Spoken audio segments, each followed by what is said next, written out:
evening, everyone. Welcome to Build Your Best Life with Coach Deborah D. Smith. My name is Jocelyn Charles. I am your host for tonight. And shout out to Coach Deborah because she gave me the floor tonight to discuss whatever I want to talk about, right? And she might regret this because we're going to talk about whatever I want, but we're talking about money. So I want you to buckle up. We're talking real talk, no boring financial jargon, no Wall Street vibes, just us straight talk, okay? But before we get into it, I want to welcome my guest, CRINESHIA McQueen, one of my mentors in business. Welcome, CRINESHIA. Thank you for being with us.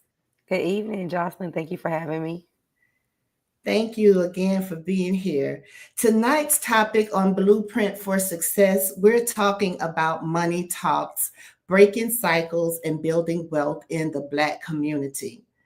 But before we get started, I want to ask each of you to make sure you like this live, give it some hearts, some thumbs up, make sure you share it or send it to someone that you know that need to listen to this conversation about money and participate in the chat. I love the interaction and the feedback, and I will be reading the comments on the chat. We are actually sharing and going live on different platforms, but I can see what's commented on Facebook and what's commented also on YouTube. So please engage. We would love to have your engagement.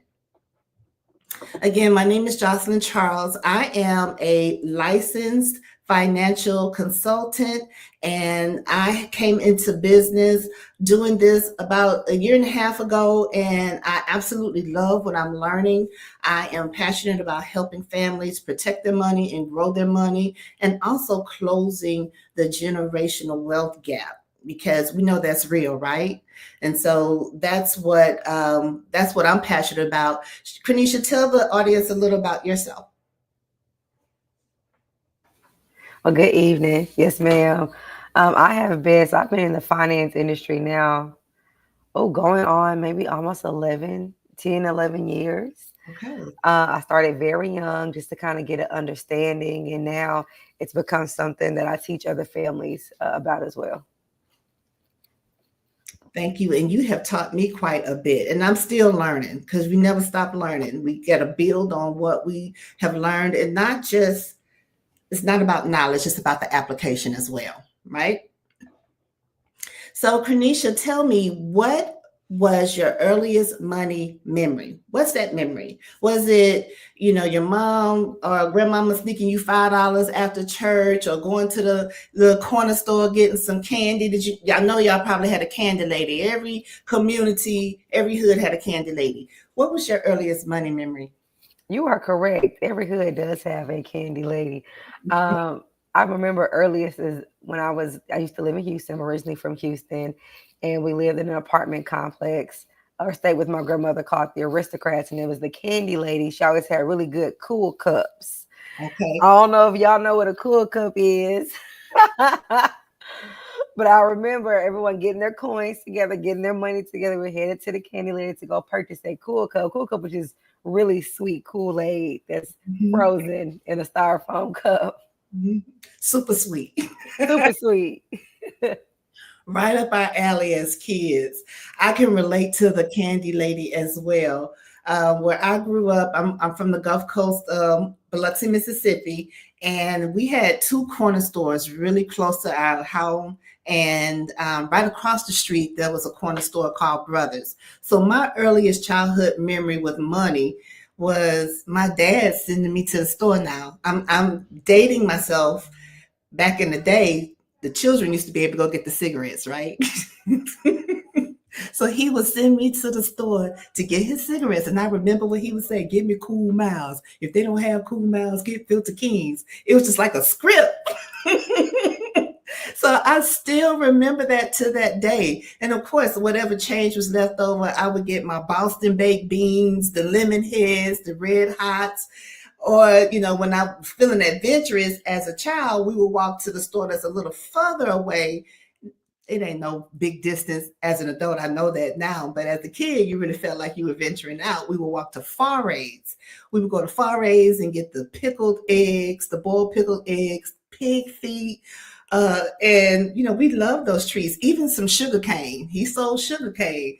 And so I just remember those days when it came to money, it was about buying those treats and those snacks. And I want you guys to put it in the chat. What was your earliest childhood memory about money, or your earliest memory about money? So let's keep it real. Money has been one of those hush hush topics in our community. We'll talk about everything else, though. We'll talk about relationships, politics, Beyonce, what you went to the Cowboy Carter concert, all the things, even some gossip. We're going to run our mouth when it comes to that. But when it comes to money, it's crickets. Meanwhile, the wealth gap is sitting here looking like the Grand Canyon. But here's the thing. It's not about us working hard because we know how to hustle. We're going to get our grind on. We're going to do that. The issue is knowledge, access, and systems stacked against us. But tonight is about what we can do now. So, CRINESHIA, what do you think is one of the biggest myths we believe about money in our community?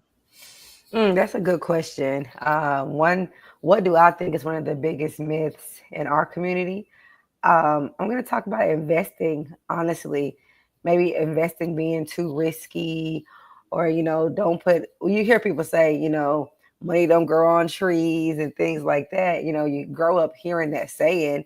And so sometimes you think money doesn't grow, not knowing that, you can put, I know one of the programs that my company offers is a small $25 investment, and how that can grow. And then as you can get more money, as you make more money, you can put more in it. But I think that a lot of times in our community, we don't talk about investing enough, and really how to build wealth, how to invest that money, and teaching that to your children, passing down, because that's really how you start generational wealth. We'll hear that saying, you'll hear people talk about generational wealth, but it's never a topic of conversation of how to start that, how to get that going. And it all starts by investing. That's really good. I like that. You're not. What I'm finding now in meeting with more people, they do believe they have to have a lot to get started. So I want you guys, the viewers in the chat, those who are tuning in, and thank you for participating in the chat and your comments. We greatly appreciate it. But I want to know from our viewers, what are one of the money lessons you wish somebody taught you before adulthood smacked you in the face? And CRINESHIA, I'm going to jump in and answer this question as the viewers are typing in. And that one was, you said that's one of our biggest money myths. But for me, I wish I was more knowledgeable and heard more talk as I was growing into my young adult years about investing. If there was anything I can go back and do different financially, would be investing. Now, back in the day, I was good at, we had the check ledger, the checkbook ledger. I was doing my thing and would write out my bills. And, I was on point until life hit me later on down the line. I'm like, okay, I'm just in survival mode. But, it's a shame that I threw that strategy out the window when I went into survival mode. You'd forget about the things that worked for you in the past. So, but yeah, investing is one of the things I wish I learned. Stacy says she wished she knew more about saving. Agreed. And Tamala says the investing period, to start investing. And so I'm seeing several. Natasha, they're talking about start early. Let's start investing. And that's what I wish I would have known as well. So I want to talk about the way we think about money, because half the battle is in our heads, right? We have to get out of our heads.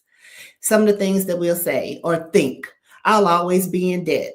No, that's a trap. Investing is for rich folks. Lies. We just shared on that. You can start with the cost of one Popeye's combo a week.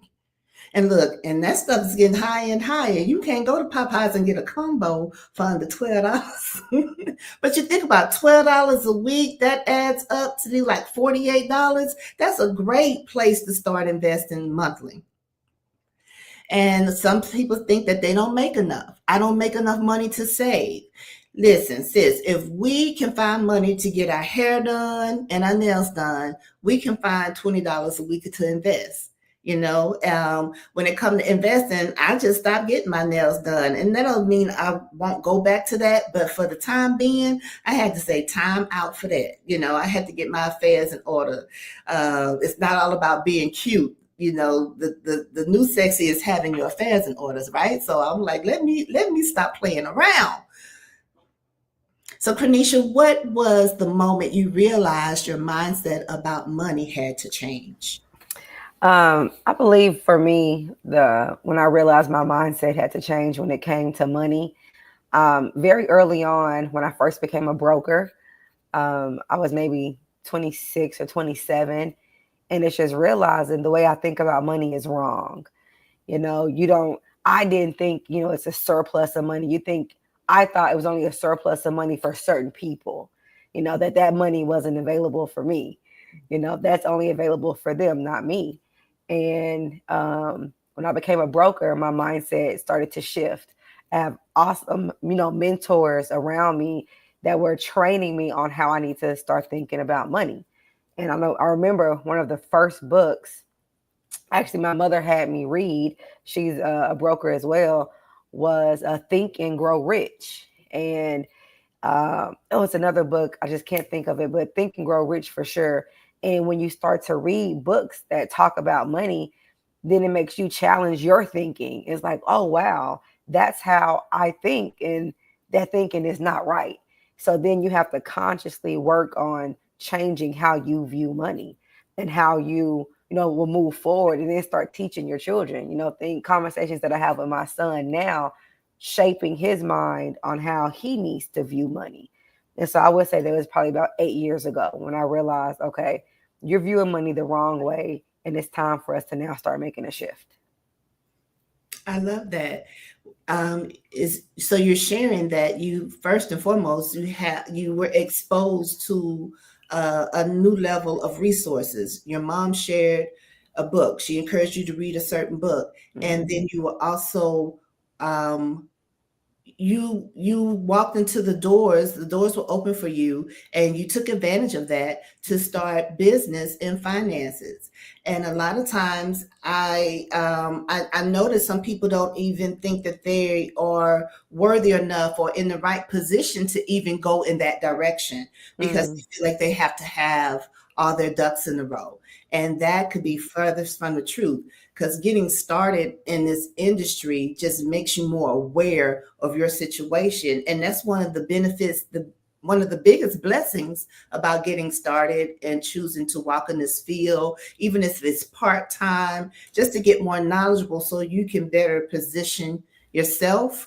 And so that was it for me. Cause I'm like, you know what? I need to first get my life in order. And you think before meeting with you, I thought I had everything in order, but I recognized there was so much more work to be done, and I had barely scratched the surface. I'd done good, but I couldn't walk around like I had it going on, because I did not. So I was like, okay, I have a lot of work to do, and I'm still learning. I'm still a work in progress.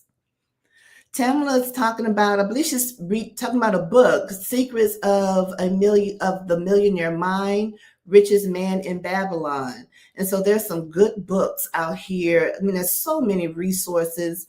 I don't know if it's because of the industry that I'm in now, but everywhere I turn on social media, there's someone talking about finances, because you have to hear these things again and again and again before it can begin to resonate and we begin to apply ourselves to make a difference in our lives.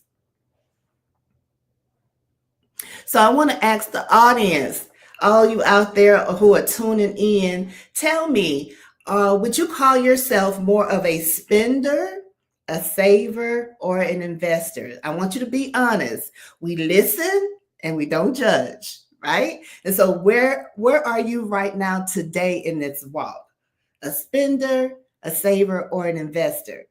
Well, if you like me, it just may depend on who having that sale. I'm gonna be honest. I'm gonna keep it real. So I want you to keep it real with me. I'm gonna be transparent. It just depends on what kind of day it is. I am glad to say I have started investing, but I recognize I need to invest more aggressively. That's something that I had to come to terms with. Just be honest with myself when you take inventory of yourself. Say, okay, I need to apply more of myself in this particular area. So look, I don't think nobody wants to, tell on themselves because the chat got quiet. The chat got quiet. Hello, Daria. Thank you so much for tuning in. I appreciate you tuning in. Okay. Vanetta is showing some transparency. She says she's a spender. Shaking my head. I need to focus more on saving and newly investing. New to investing. Exactly. If you're new to investing, that's great. You've gotten started. And we're all a work in progress. As we learn more, as we know more, we do better. The more you know, the better you do. That's how it should be. That's how it should be. So, all right, let's get practical. Let's talk about building a financial house, because if your foundation is shaky, everything else is going to fall apart. So there are 4 pillars that I want to share. So first one we're going to talk about is protection. You wouldn't drive a car without insurance. So why would you live without life insurance? Think about that. The second one is debt. Debt is like that cousin who said they were going to just stay for the weekend, but it's been 3 years. They ain't never leaving. I've seen it. I've seen it in my family. I've seen it in other families. I'm going to relocate. You look up, wait a minute, it's 5 years. You're still here. It happens. So debt ain't going nowhere voluntarily. It's going to stick around. It follows many people to the grave, unfortunately. The third pillar is savings and investing. So we want to pay yourself first. We should be tithing. Some of the biblical teachings, pay your tithing, right? But next, you pay yourself first before you pay any bills. And if a Beyonce concert can charge $1,000 a ticket, you can put $50 in an account for yourself towards your saving and or investing, right? The fourth one is generational wealth. We're talking about the practical wealth building tools, the 4 pillars. The fourth one is generational wealth. We can't keep passing down recipes in trauma only. We have to do better in our community. Pass down property, policies, and investments. That's part of my crusade when I reach out and meet with families to talk about the importance of passing on generational wealth. And having a life insurance policy and an investment account is one of the easiest ways to do it. The investment account, that's if you don't live a very long time and you may pass early, because we don't know the time nor the hour. Pretty sure we know our date of birth, but we don't know our expiration date, right? Correct. So even the family can get the investment account of what you haven't spent of it if you had an untimely passing. But that's one of the easiest ways to pass on generational wealth, and we're just not applying it because we think we can't afford it, or we're underinsured and don't have anything to really leave behind to the family. Pranisha, how did you personally put one of these 4 pillars into practice? Protection, debt, saving and investing, and generational wealth. If I have to choose one, I'm going to talk about the protection first. I remember when I first had my son, I was 24, and my mom came to my apartment and she was like, "We're getting insurance on you and your family." Now, at the age of 24, I don't really, know the ins and outs of insurance. I really don't know what it's for. But I just remember her saying, "We're getting insurance on your family. This is what you are paying every month, and I need you to pay it." So what do you say? Yes, ma'am. As I got older, yes, I do appreciate her making sure my family had life insurance, because now being older, and when you have loved ones that start to pass away and they do not have life insurance. My husband's mom passed away and my father passed away, and they did not have life insurance. And what has to now happen? And we talk about it all the time. We talk about the GoFundMe's, and we talk about the fish plates and things like that. But then when it's someone in your family, your close relative, and then it's like, all right, and then it makes you even more, talk to people, talk to your family. Hey, do we have something in place? I know we want to be, millionaires. I get that. I know we want to have, pockets deep of money, but do you have life insurance? If you were to pass away, does your family have to do a fundraiser to pay for your funeral, or are you protected? So for me, it's always going to be protection. It's always going to be life insurance first, making sure we have something. Something is better than nothing. 10,000 of coverage is better than $0. And so Absolutely. it's always going to be protection for me. Absolutely. That is part of the foundation, is making sure you have that life insurance coverage. And I want to piggyback and, kind of pick up on what some of the things you shared. First and foremost, thank God for your mom, and that the fact that you were voluntold to get life insurance as a new mother and wife, all the things, right? And it was such a blessing. I know you're very appreciative now that you came into business after the fact, right? If I'm not mistaken, or right around that time, but Hmm. you've seen some older adults Hmm. who are, mid 50s, late 60s. It's great that they're moving forward to get life insurance, but we know that the older you are, that Hmm. the more it's going to cost you. So Correct. life insurance is contingent on two things: our health and our age. So the younger you are, lock it in. You're healthy, you're young, and your monthly payment is going to be really, really low. You can be like, wow, that's really nice. Great. So you have that already off your back, and you locked in a great rate and a great coverage amount. So I like that, that you were voluntold. You benefited big time. I was a little bit older, but I can't complain. I was like 31 when I got my life insurance policy. And the same thing, my son was 1 years old, just started a family. And I was like, okay. And I got started, and I appreciate my rate when I see what others are having to do as they get older. But, don't want to discount that. We want to make sure, even if you waited, go ahead and get that taken place and taken care of. So I want the audience, those who are viewing and tuning in, I want to keep you guys engaged. What are one of the financial habits you want to start this year? Drop it in the chat, saying it out loud, and it makes it real. So, you say it out loud and you let it roll off your fingertips, burn up those keyboards, and let us know what is what one financial habit you want to start this year. If you already started and want to improve, share that as well. Share that as well. Money isn't just about me and my bills. It's about us as a community. Imagine if we all got serious about group economics, supporting Black owned businesses, teaching our kids early, as you shared, Krenisha, setting them up with accounts instead of just sneakers. Are we guilty of that? We guilty of that. We're going to keep them fresh and clean, right? But this is how we shift from survival mode to wealth mode. Cornisha, what is your vision for what financial freedom could look like in the Black community if we all leaned in?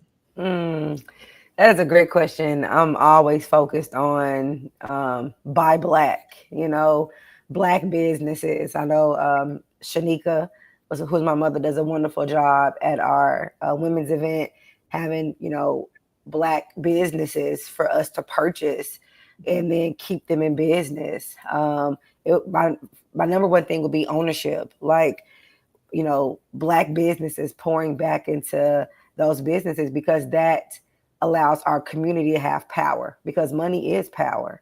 Money does give you a voice, and just imagine our community having that. That means we can have better schools in our community, safer neighborhoods, in our community. It just gives us more choices. And so it's going to be having Black businesses. That's what I vision, for us as a community, to be able to kind of go back to Black Wall Street, before the downfall of that, when that happened. And so I think DeSoto right now has, or building that up in a sense. They have something called, I think it's called Grow DeSoto. I think it's a Okay. very large warehouse that they rented out. And in there are Black businesses, where it's Oh, restaurants, clothing, candles. I've been there a few times already. And so, you see neighborhoods starting to now go back to that. And so definitely having more businesses, Black businesses, which creates community power. okay. I'm putting that in the chat. Grow DeSoto in DeSoto, Texas. You guys check it out. Um, and I think it is very important to support Black businesses, those who have tangible that sells merchandise, and those who service families as well, because we're in business for ourselves, and we want to help others, and we want to be supported as well. And so it's very important to build up the Black community. That closes the wealth gap within our community as well, when we support one another, and when we increase our wealth. As you said, money is power, and it gives us options.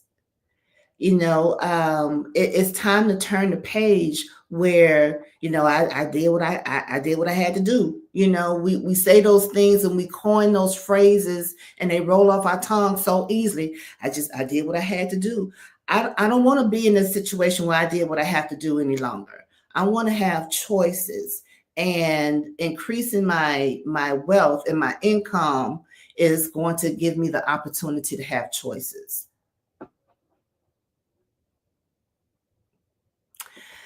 To our audience, who taught you the most about money growing up? And if they're still among the land of the living, I want you to tag them. If they're not on social media, just put their name in the chat. Who taught you the most about money growing up? Let's give them a shout out of love in the comments. Let's give them a shout out. One of my earliest memories, CRINESHIA, is indirectly I was learning about money. And I have a little joke here.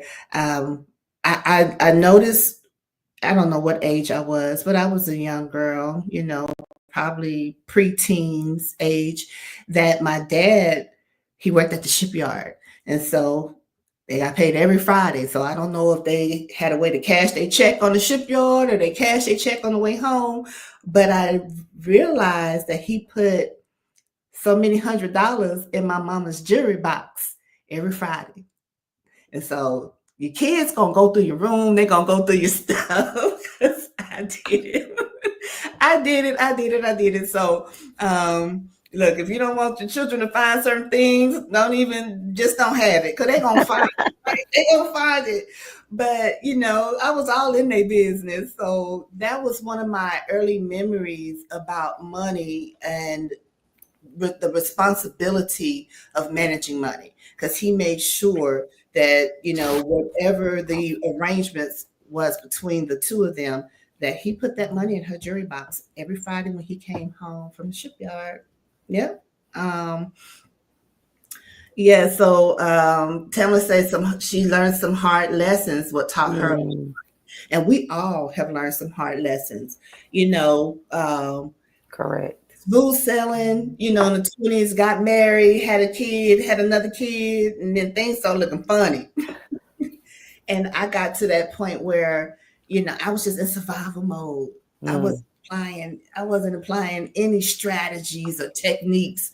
I was just in survival mode. And what I learned it took is, I'm still working on some of those bad habits that developed. I mean, that spanned it over, 10 years plus, being in survival mode, once I became a mother and a wife. And so, that's my story. But it takes a while to change those bad habits and patterns, and being responsible, and not being fearful to face it and starting where you are, and it's hard. That's why it's so hard for some people to budget nowadays, because it's hard to look at the reality of that bottom dollar, or what you're in the red about. It gives me highs and makes me sweat. I understand. We all, many of us are alike, but do it scared.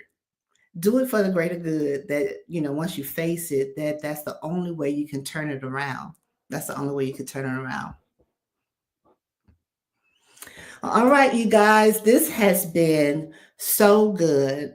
But I want to keep it real. Nothing changes, and if nothing changes. So tonight isn't about information overload, it is about action.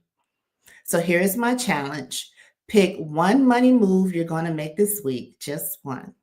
Whether it's setting up a budget, opening an account, calling about life insurance, or even having a money talk with your kids, drop it in the comment, drop your commitment in the chat.